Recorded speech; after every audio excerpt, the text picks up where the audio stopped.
Como eu havia comentado com vocês, na sexta-feira a gente a gente prometeu que iria seguir nesse assunto de entender essa realidade dificílima, trágica, que é a realidade da violência contra a mulher no Brasil. Então a gente vai conversar agora com a Renata Gil. Ela é presidente da Associação dos Magistrados Brasileiros. Só para vocês entenderem, é uma juíza criminal do Rio de Janeiro que assumiu a presidência da AMB, uma instituição que existe há 70 anos, mas pela primeira vez é presidida por uma mulher. E foi da Renata Gil a iniciativa de, durante a pandemia, quando os casos de violência contra a mulher começaram a subir, numa realidade que já era absurda e piorou ainda mais durante a pandemia, foi dela a iniciativa de criar a campanha do X na mão, na palma da mão, quando uma mulher se sentia tão ameaçada, tão violentada, que não poderia nem pedir ajuda em voz alta, que ela mostrasse para alguém a palma da mão com um X, que aquilo é o sinal de que aquela mulher precisava de ajuda imediatamente. Essa campanha foi uma sugestão, portanto, da Renata Gil e, na sequência, ela acabou sendo, digamos, institucionalizada, virou lei e vale esse sinal para todo o Brasil. A Renata está com a gente por telefone. Boa tarde, Renata. Você me escuta bem? Boa tarde, escuto bem sim, Adriana, é um prazer estar falando com você e com os ouvintes da Rádio Band. Eu que te agradeço a ter aceitado o nosso convite. Eu queria começar, Renata, te perguntando sobre punição. Desde a semana passada, quando os casos vieram à tona de violências tão absurdas, como a do anestesista no Rio de Janeiro, e outros que a gente noticiou aqui, uma mulher que foi mantida em cárcere privado aqui no interior de São Paulo, e tantos outros, como já surgiu um novo caso no Rio com uma menina de 11 anos. Todos os dias a gente vê alguma manchete, lê nos jornais ou em vários jornais do Brasil, notícias de mulheres violentadas. A punição é branda? O problema é a lei? A gente deveria endurecer a pena? Ou, na sua opinião, o que falta para que esse crime não continue sendo uma doença no Brasil e sendo praticado em série, praticamente? Eu acho que o que é importante é que a gente continue denunciando e que as manchetes saiam diariamente. Isso que você falou de vários casos e nós ficamos estarrecidos quando ouvimos na televisão, na rádio, nos jornais. Antigamente isso não era assim. As mulheres tinham vergonha de denunciar esses casos, eles não chegavam às autoridades e, portanto, as punições não eram aplicadas. Eu acho que o debate da violência contra a mulher hoje é um debate público.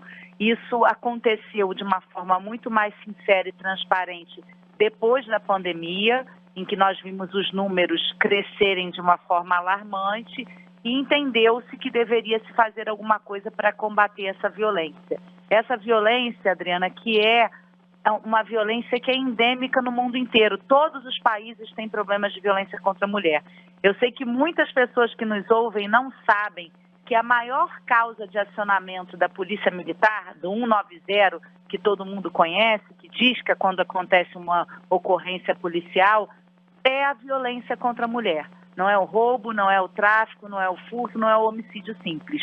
É a violência contra a mulher. Isso indica que o Brasil tem um problema de segurança pública sério no que tange à violência contra a mulher.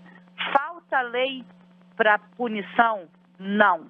Falta que esses casos cheguem à polícia, que essas mulheres denunciem, que elas sejam abrigadas adequadamente para elas terem coragem de denunciar e então que as testemunhas cheguem à justiça e prestem o seu depoimento. A gente vê em muitos casos que os vizinhos não querem se comprometer, né? As escolas, como o caso dessa mocinha que foi supostamente violentada, que desapareceu da escola, desapareceu do ambiente social. E cadê as pessoas que estão nesse entorno para saber se aconteceu alguma coisa, para denunciar?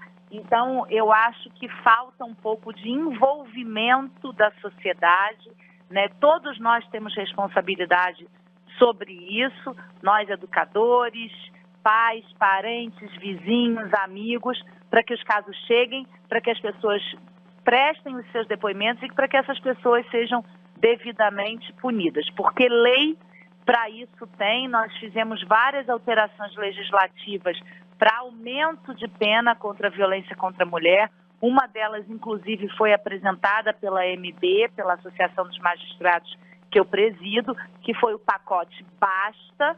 Nesse pacote, a gente teve a aprovação da política pública Sinal Vermelho, né, que é esse X vermelho na mão, ela é lei federal em todo o país, ela se aplica a todo o país. E dentro dessa lei a gente aprovou, por exemplo, a criminalização da violência psicológica, o aumento de pena na lesão corporal quando ela é praticada contra a mulher, para que aquele agressor não saia pela porta da frente da delegacia no momento em que ele foi denunciado e detido pelas autoridades policiais. Então, nós estamos num caminho muito promissor com relação aos textos legislativos. A gente tem ainda uma crise de efetividade do sistema, que significa que o Poder Executivo tem que ter mais delegacias de atendimento à mulher ou salas destinadas a esse atendimento à mulher, treinamento desses policiais para o recebimento dessas denúncias, encaminhamento dessas mulheres para abrigos provisórios e fiscalização do cumprimento daqueles afastamentos que são determinados pelas medidas protetivas. A gente vê muitos casos de mulheres que tiveram a medida protetiva imediatamente aplicada pela Justiça, mas que são vitimadas, às vezes até com a morte, porque essas medidas não foram fiscalizadas. Não são efetivadas. Pelo poder Renata, sim, desculpa te interromper, mas só para falar exatamente desse ponto.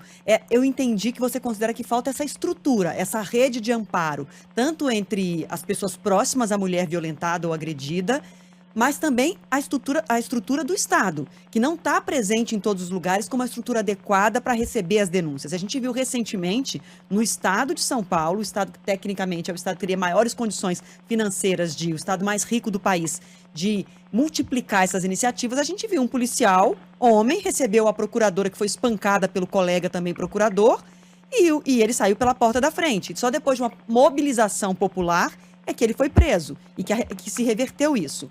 Falta um treinamento para a polícia, porque a gente não vai ter delegacia da mulher em todos os lugares do Brasil e numa velocidade que a gente precisa para frear esses casos. Falta treinar e sensibilizar os policiais homens para que eles entendam que essa causa não é uma causa só das delegacias de mulheres? Falta exatamente isso. Eu ia dar o exemplo do caso da procuradora. Eu estive numa audiência pública na semana passada aqui na Câmara dos Deputados, com mais de 40 parlamentares, e o relato da procuradora que deu o seu depoimento nessa audiência foi exatamente que quando ela foi procurar a delegacia com o rosto todo ferido, aliás, seriamente ferido, disseram que ela não podia registrar a ocorrência ali porque aquilo não era um caso de violência contra a mulher, típico da Lei Maria da Penha.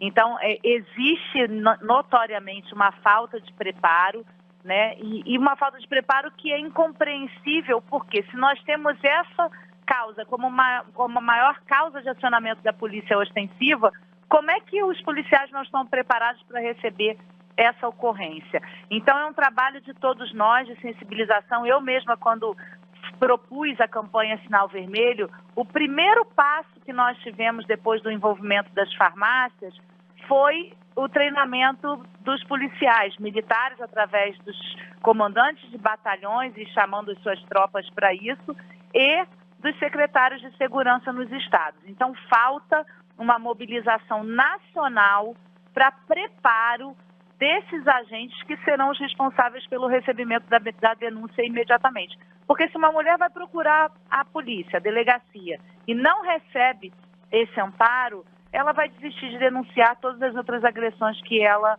sofra, né? Então, porque ela vai sentir que a impunidade começa ali, né? Sentimento de impunidade, eu ia completar com isso. É isso. Eu queria fazer uma pergunta para a senhora. A gente fez uma reportagem aqui na Band News FM em 2016, uma série de reportagens sobre os 10 anos da Lei Maria da Penha, a reportagem inclusive vencedora do prêmio Vladimir Herzog de Anistia e Direitos Humanos.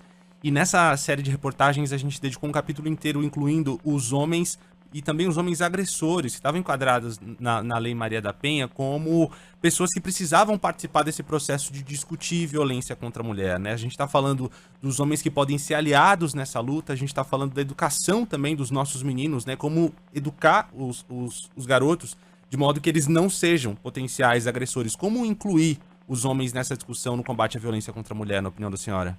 Exatamente. Esse é um momento que a gente está trabalhando a figura do homem na nossa campanha Sinal Vermelho, né? Que eles mesmos falem para os grupos de amigos, que eles façam o X, que eles propaguem a existência da campanha, porque a gente entende que se não tiver o envolvimento de todos, e principalmente, né, do grupo de agressores, a gente não vai alcançar o resultado que a gente espera. Eu tenho muita esperança na geração futura, Renan, porque a gente acabou de aprovar no parlamento uma lei importante que determina que no ensino básico deva haver uma cadeira de discussão de combate à violência contra a mulher.